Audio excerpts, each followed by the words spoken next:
welcome. And with me today is a special guest and one of my running buddies, David Mutnick. Um, David, let me start by asking you, how did you get started with running? In 2012, in the fall of 2012, my father, Brian, was diagnosed with lymphoma. And I just wanted to do something to try to get my mind off it and turn it into a positive. And I decided to join Team in Training and run a half marathon in his honor. Growing up, he owned sneaker stores on Long Island, where I'm from, and so I grew up in the running community. Now, I was never a runner, but I grew up in the running community, and that seemed to me the perfect thing to do to honor my father, raise money, and bring back those memories that we had together from when I was younger. Mm-hmm. So you started running later. I find it's interesting. A lot of the people I talk to started running as an adult. They weren't, on track and field team in high school. So that's. I was an athlete in high school, but the running part was the worst part of it. I was on the soccer team and I was a goalie, so I never had to do all the running. I tried running a little bit as I got older, and like I did like Shamrock Shuffle and things like that, but I did it more because it was a party. It was just less about the fitness and the running, more just once a year, get out there on the first day of spring, run around the city for a few minutes, and then have a beer. So I actually, it's funny, the timing was that year I had run the Shamrock Shuffle and I kept saying, I'm going to run a half marathon this year. And it went nowhere until my father got diagnosed, and that feeling that I had all year, again, like it all came back to me, and that relationship and what I can do. So, but I went. So how many, you've done several marathons, you've done Disney and Chicago. Do any of those races really stand out as your favorite?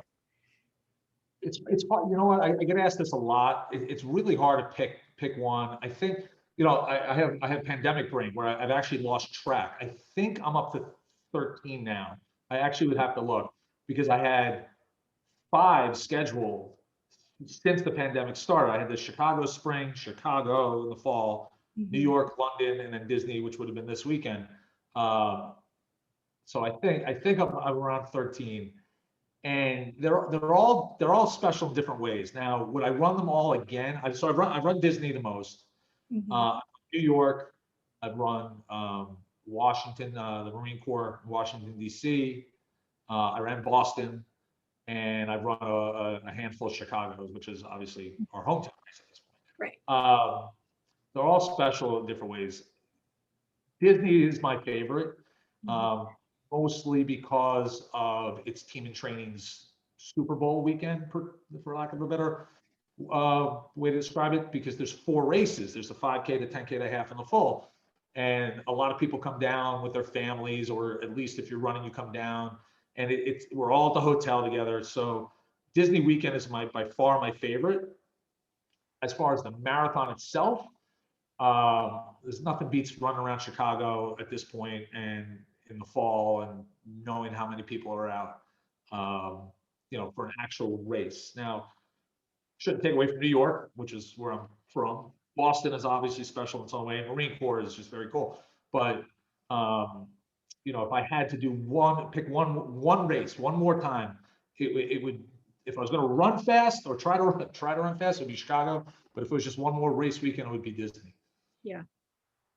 Cool. Do you have a particular like pre-race routine? Do you? Yeah, I mean, like most runners, you have to be prepared in the morning. So at this point, I try to get up relatively early, have some breakfast. In Chicago, I usually stay downtown, and I always go. I get Starbucks, and I can get a blueberry muffin, a turkey egg the turkey bacon sandwich, the turkey bacon and a soy latte. I don't know why, but that's what I have. Uh-huh. And then I'll bring like a banana and some other stuff with me down to the race thing. But I definitely, I've learned that if you're rushing in the morning and you have that anxiety when you're getting to the race, or you're getting there late and you're afraid you're going to miss your corral, it just sets the tone. It sets the tone for a rough day. Mm. So whatever my routines are, I the general rule is that I want to be relaxed once I'm standing in that corral. I want to have eaten. I want to be there on time, not necessarily an hour ahead of time standing there, but I want to walk in relaxed, Mhm.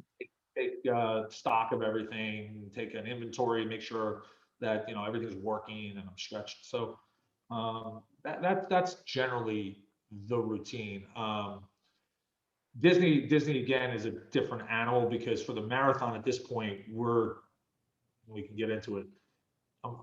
We're running at a very leisurely pace, 7, 8 hours on purpose.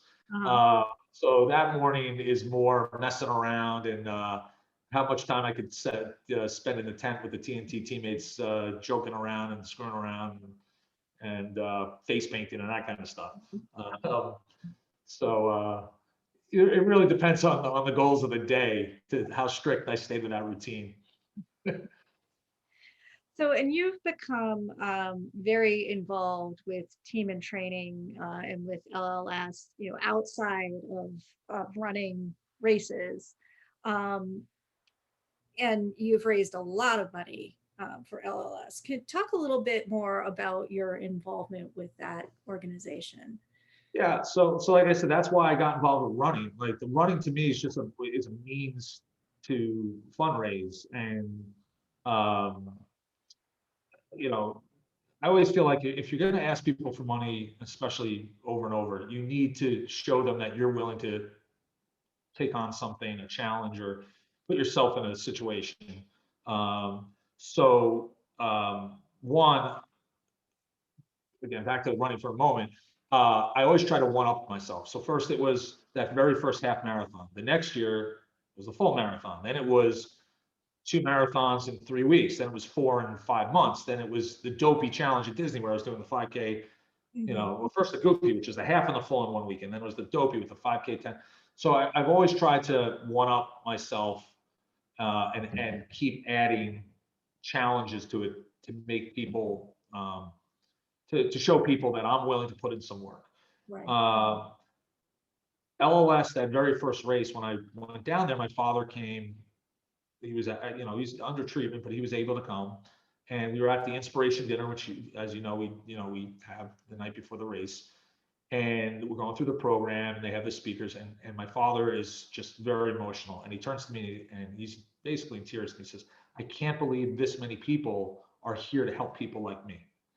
And at that moment, I was just absolutely hooked on it. And I raised a good amount of money that year. And then the next year, I really took it to the next level. And I continued to do that. And, you know, when you go to these races, and again, especially Disney, not to take away from our team here in Chicago, but especially Disney, where you're immersed at the hotel with so many people. There's 500 runners that were almost all from out of town, so we're all hanging out. And you just hear the stories and you get to know people. Why are you running? And oh, why are you running, Dave? Oh, my father. And I tell my story. Why are you running? Well, and they tell you, and some of these stories are pretty rough.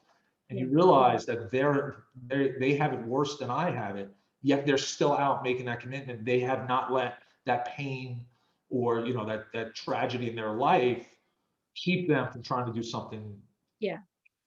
Um, and I just fell in love with the team and the organization. Now, I along the way learned all the good work LLS does, of course, and I got involved in other parts of LLS. I've run for Man of the Year, or Light the Night. I've involved in the Student of the Year series now, and eventually I joined the board. Mhm. I'm actually currently the chair of the Illinois Board of Trustees, and to me, it's just another way to give back on this journey um, for my father and you know be able, I love talking to him, and he's cancer free now after 7 years cancer free now. He had quite a journey to get through his treatment, and you know I know what it means to him that I've taken this. Yeah. He beat it, but I didn't then just say, okay, it's all good. I now want every family to have that positive outcome. And I know what it means to him that I've continued on this path and I still have this role. And I also try to inspire other people, not just runners. I mean, it's one thing when people see us out in our purple, and again, Disney, when we're messing around, we're on the roller coaster in the middle of the race in our purple shirts with our marathon numbers on, or eating a turkey leg or doing shots in Epcot. People look at us like, that looks like a fun group to join. Uh, and, I want to bring people in. We don't do it to disrespect, the logo and be these clowns on the course that are not recognizing why we're out there. It's the opposite. We know that cancer is such a serious thing that you have to look past it and try to show people, show people that at the darkest moment, there's still a light, and there's still, people that feel like they're hopeless and there's nothing they could do. And that might be true in the sense that certain diagnoses, you just know how they're going to go, but that doesn't mean you can't make a positive impact and a legacy for whoever you're running in honor of or in memory of. So, being part of the team, I couldn't imagine running without team training ever again. Like, there's just, to me, there's no point. It's not that I hate running. It's just that that's why I do it. And it's very hard for me to get up and say, oh, I need to go for a jog without thinking what's coming up for team and training. What can I do? What can I tell people? What challenge can I take on? What do the people who've supported me and donated, what do they want to see me do? So, that's where I am in my running career, and that's where I am with my involvement in LLS, and I'm glad that they're still so intertwined. Yeah. Do you think you touched on this a little bit, but when you're going through either your own diagnosis, a family member's diagnosis, um does it make you feel less helpless, like to be Yeah. doing the fundraising and to be training and running races? Yeah, there was nothing I could do when my dad was sick other than call him and give him good thoughts, right? Like, for one, I live in Chicago and he was in treatment in New York City, and I did fly in, but there's just so much you can do. And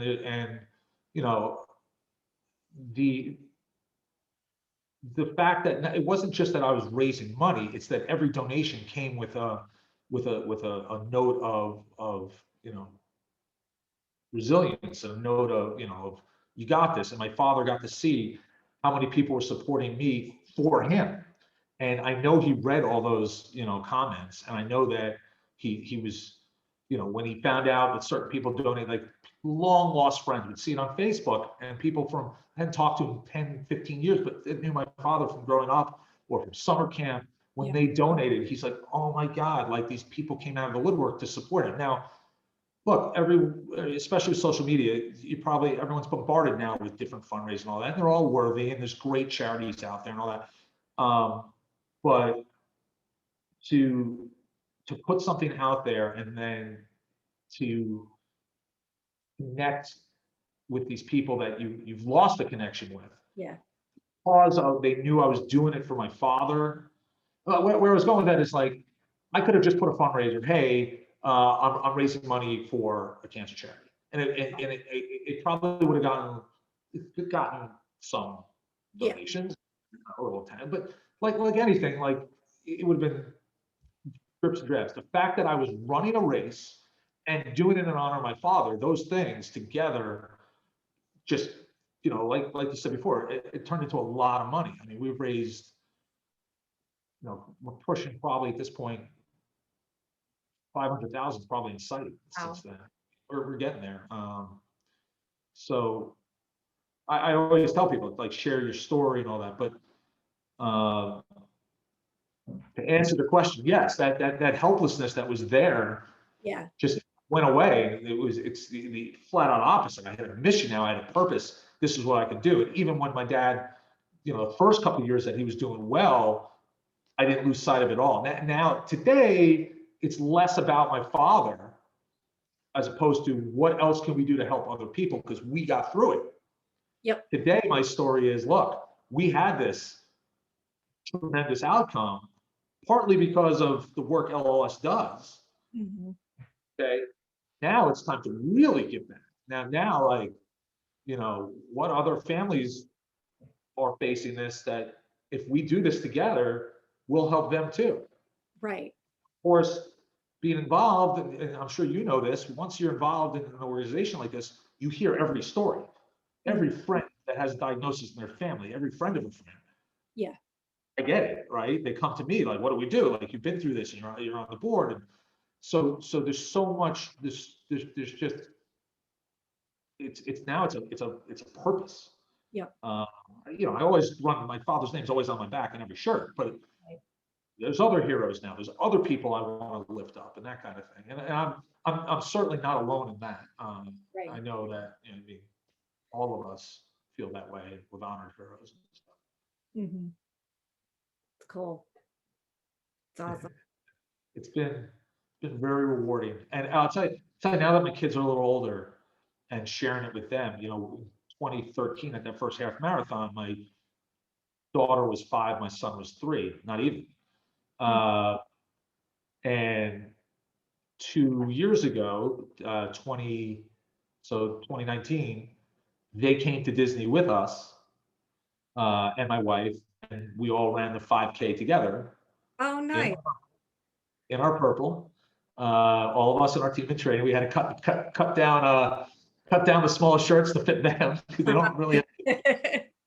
But to be part of that, and for them to start to feel that, like, they always knew that grandpa got through it, but for them to run the race, be part of the team, go to the inspiration dinner and hear the stories. And on top of that, Disney and LLS chose our family to be the VIP for the 5K. So we went up on stage in front of 10,000 people and told our story, why we were there as a family. So to share that now with my kids, and my wife ran her first 5K, now we're instilling it with them. It's given us that opportunity to talk philanthropy with them, and all the great work that charities do, and why it's important, and then how you could take action. So it's really been, the journey's not stopped at all. It's constantly evolving, and again, like, if you took it away from me, I wouldn't want to run. But while I'm doing the running and the team, again, it's very intertwined with everything. Yep. Nice. What a great experience for your whole family. That's amazing. And Well, you're big thanks. I mean, you were there at the beginning for me and coaching and out there with me, and without you and Marie and Mike Applebaum and a lot of the Bobby, I don't know if I would have had that same feeling, right? Like, that camaraderie, that we're all in this together and what we're doing together. And again, like, the fundraising and all that, and that part of it is great, but it's team. We're an actual team, and for the Pops Warriors group down in Florida, that that's the group I run with down there. We've now been together for 4 or 5 years, and it's the same feeling. As I've run less in Chicago, downtown, and I'm in the burbs, and unfortunately seeing some of the Chicago team and training people a little less. I still have a text chain going with those guys who are all over the country, and we all meet in Florida every year, and have that feeling. So it really is the people. That, and I never would have had that feeling if that first inspiration dinner, when all these people that were in this and doing the same thing I was, and gave my father that strength that he needed then. And when I got back to Chicago and decided to run the Chicago Marathon, I met up with you and everyone up here. If it wasn't that team feeling, I don't know. I know that the LLS part of it probably would have, but I don't know if the running part would have stayed as strong and kind of got me over the hump, right? I needed that at the time Mhm. to to anchor me to this part of it. Yeah. Yeah, I So think it's very motivating, and especially if you have a run that's not so great, to have those people, nobody's competitive. They're just everybody supporting each other. yeah, Um, which, yeah, is you can't beat that. Nothing like it. it's just I, I'm no spring chicken anymore. I'm 45 now. I I wish I had it in me to still come down and train on the lakefront Uh, every weekend. So I kind of have to hope that I see everyone in the corrals, because my training is certainly, as I got older and run these, my times have gone like this, my training's going this, my yeah. times of weight. I mean, the time used to be pretty important to me, and then now it's just like I just got to get through this. Right. Please let me finish. Uh, Yeah, I've never been too big on time, but I've never really been that fast of a runner. So it's all about crossing the finish line. yeah, I mean, I put up, like I say, like I put up a couple good times, like the first couple races, Mhm. and it's never like I'm never gonna break 3 hours. So like, what's the point of keeping on that?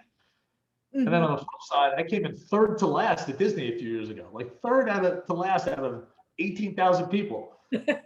Crazy. I'm so upset I didn't come in last. Like, and again, like we were walking and taking pictures and riding the roller coasters and all, but you don't have to train the same way to do that. I mean, you're still going 26 miles. Like, don't get me wrong, it's not easy, but you train to that you could run. If you could run 16 to 18 miles, you could finish 26 that way. Yep. So, um, I think that's important. any runners that are watching, don't do what I do. I would think that would be even more exhausting to be like, stopping and then starting again. Like, I just want to get it over with. You know what though? It's first of all, I'm a big kid. I love Disney. I love the rides. It's just your mind's not on it. And yeah, there's a few points where you have to run. Like when you're running from the Magic Kingdom uh, to Animal Kingdom, that's like there's a long time of just running on like a highway almost. Now Yeah. Disney puts some entertainment out there, but like that's where we make up our time when we're trying to time. You got to time it right to hit Expedition Everest. Okay. Uh, so that used to be the halfway mark, and you had it. If you got there too early, the park wasn't open wasn't open yet. Okay. You got there too late, the lines had formed. So you had to get there like just right, and we had it down to a science. And then they changed the course, and that became mile 17. So or 18 last year caused a little issue, but your mind's not there. You're just focused on that, like where all the time in. Then you get through that. Now you're on the back half. You're like, okay, where are the balloon ladies? Because I want to have enough time when I get to Epcot to stop in every country. Like we're literally walking around Epcot, like online, getting a turkey, like getting a pretzel, sitting down, listening to music. Like we're just like Disney for the day. Oh, and then it's like, oh, the balloon ladies are 2 miles behind us, so we know we have 32 minutes before it's it becomes this game, and you're not thinking about, but it's not like that where the mental math, what are the marathon math, right? Where you're like, you start to do your time, and oh, if I only go 1 mile, then I Yeah. have five. There's none of that at Disney when we're doing it like that, which is why I prefer it at this point. When I ran Chicago in 20, now I'm all screwed up, right? So I guess it was 2019 at this point. Um, I seriously was struggling, and that's where it's like you have to pull out all that. I just have to get here. You see a coach, and they get you going again. Like everything that we've been through that you're normal. I Yeah. still have I still have that.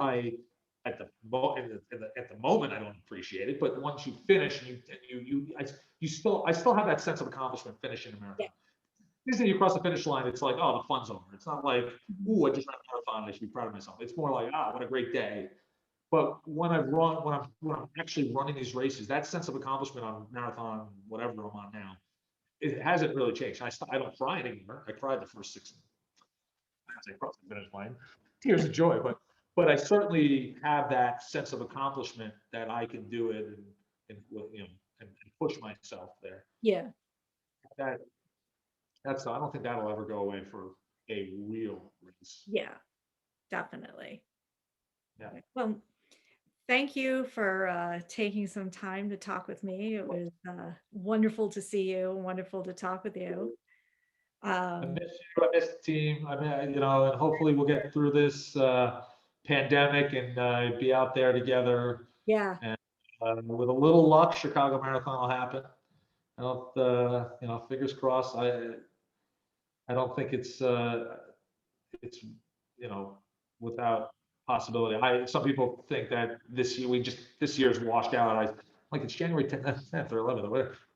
This year, I'm an optimistic person, so hopefully 10 minutes from now we're in Grant Park mhm, together. yeah, definitely. Well, I hope that I see you there. All right. Thanks so much. Thank Thank you you. for. All right.